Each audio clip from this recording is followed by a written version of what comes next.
അവിടെ നിന്ന് ഇന്ന് വിജയണ്ണനെ കാണാൻ വേണ്ടി പോകുന്ന ഒരു വിശിഷ്ട അതിഥിയുണ്ട്. നമ്മുടെ ഏവരുടെയും സ്വന്തം സൂപ്പർ സ്റ്റാർ ഉണ്ണിക്കണ്ണൻ ചേട്ടൻ.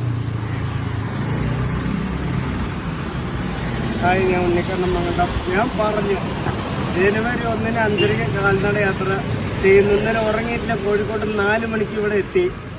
ഒന്ന് കുളി കഴിഞ്ഞു, ഞാൻ ഇറങ്ങി. പറഞ്ഞ വാക്കും പറഞ്ഞ പ്രവർത്തിയിൽ ഞാൻ ഒരിഞ്ച് പോലും മാറില്ല.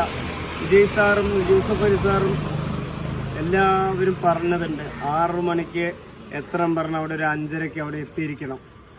അതുപോലെ ഞാനും അവരൊക്കെ പറഞ്ഞ പോലെ ഫോളോ ചെയ്യും. എന്ത് പ്രശ്നം വന്നാലും വിജയ് സാറ് പറഞ്ഞ പോലെ പോറവളി എതിർക്കരുതോ, അപ്പോൾ നിങ്ങൾ പോറവളി കറുത്തതാ. ഇദ്ദേഹം വേറൊരു കാര്യം കൂടെ പറഞ്ഞു, നമ്പീസ് ഏത് കാര്യം ചെറിയ കാര്യമില്ല, ജയിക്കാൻ മുടിയാത്ത കാര്യത്തിന് വേണ്ടി ട്രൈ ചെയ്യുന്ന അത് വിജയമാണെന്ന് ഞാൻ എൻ്റെ കാൽനട യാത്ര തുടങ്ങി. അപ്പോൾ നമ്മുടെ ഉണ്ണിക്കണ്ണൻ